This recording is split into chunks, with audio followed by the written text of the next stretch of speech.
Kaluwore gi kech kod nok mar chiemo ma medo kwako gwenge mopogore opogore thuru ka jopiny koridwa ni osum kit pinje moko mar chamo chiemo mopogore ma ok nyal kelo negi midhiero. Magi nowachi gi ja ohala Hezron Awiti ma bende en japith mar nyang' kod thuol makoro kwa jopiny mondo mi ochiw kata piny owacho mondo ochiw lesen mar chiwo thuolo ne jo-Kenya yango kendo chamo thuond ng'ielo. Joja oko nigi ler koya Mombasa.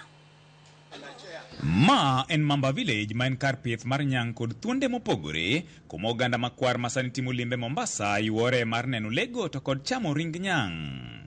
Jata tije mar Mamba Village Hezron Awiti bolo mane wayudo e kar pidho thuol koni oganda jo-Kenya onego koro lok kit chiembgi kendo chak chamo le mopogore kaluwore gi nok mar chiemo mamedo kwako gwenge mopogore e pacho ka. Kaber to wachak loko kaka ji chiemo.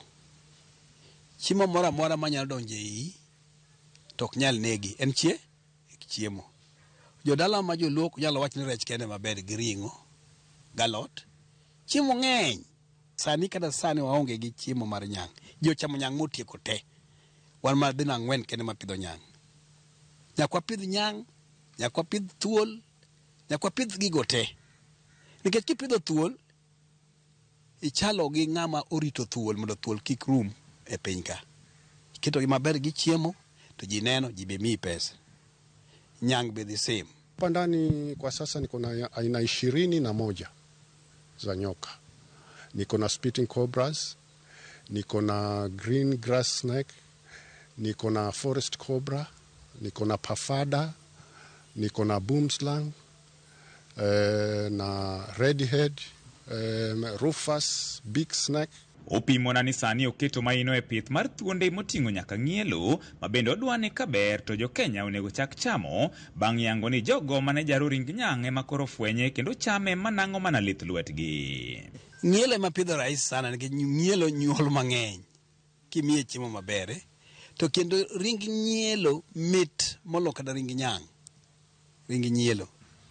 To kichamo ng'ielo kata nyang' wi bedo mabith kabisa. Ibedo gi rieko mang'eny machalo mar nyang' kata mar ng'ielo. Na nyoka yuko tamu sana. Watu wengi ni waoga kwa sababu wanasikia tu nyoka ni shetani. Lakini nyoka ana nyama nzuri sana. Akikarangwa vizuri, kama huko ukija kupewa utakula, utasema ni samaki. Manake huyu nyama yake iko white kama samaki vile. Na ni tamu sana. Awiti koni ochano kwayo piny owacho oboke moyiedhi mabiro miye thuolo mar yang'o kendo tedo ng'ielo mondo mi jo-Kenya bende ochak chame mana kaka ichame e pinje mamoko. To kidhi chane dong chamo thuol. Inyalo wacho ni thuol rach. Kada chako pidho nyang' wacho ni nyang' ok nyal pidhi ajajuok. Sani ji chamo nyang' te. Kora manyo permit mar pidho thuonde, an gi thuonde ka. The next one adhi manyo permit mar chame. An ema biro chame ka mokwongo mondo atho. Mondo ayaw ne ji mondo ochame. Asechamo ga thuol nyieng'o. Ng'ielo asechamo. Asechamo rachier. Asechamo thuonde mang'eny. Nyoka wote wanaliwa. Hata wale wasumu wanaliwa. Lakini ni kama vile we umechinja kuku. Kuna kitu pale ni utoe. Ukikosa kukitoa kile kitu, hakutakuwa na utamu, kutakuwa na uchungu, bile. Kwa hivyo nyoka wote wana bile. Ukitoa ile bile vizuri, unakula tu. Pith mar ng'ielo ikoni yot mokalo ni maro nyalo kata mana chiemo dichiel e dwe kaluwore gi kit chiemo mopidhe kendo nyuolo tong' modhuro nyadichiel. Mimi ndimi ambaye nawalisha. Na siwalishi kila siku. Nawalisha once a week. Unaona? Na kuna nyoka ambao siwezi ni kuwaweka once a week. Inategemea na kile chakula ambacho nimempatia. Akimeza kuku ambaye ni kuku ambaye amekuwa kuku kama huyu sasa, nampatia rabbit ama panya ama kuku. Unaona? Sasa inategemea na ile chakula ambayo nimempa. Kama ni kubwa inaweza kutosha hata mwezi.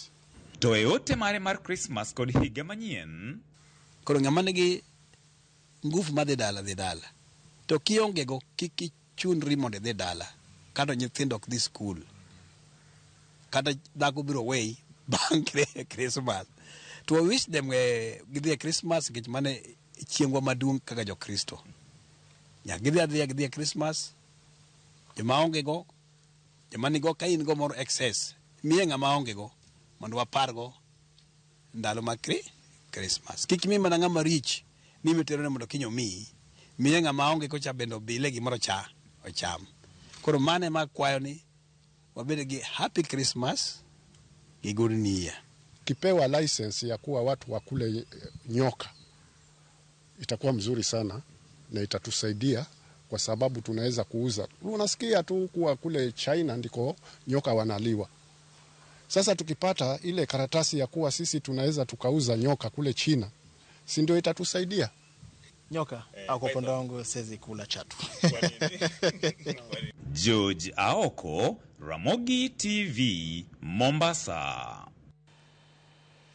Mano nyoka for Christmas. Be nyalo nyakoro mga jwang' mane penjo marwa. Johala mag magawa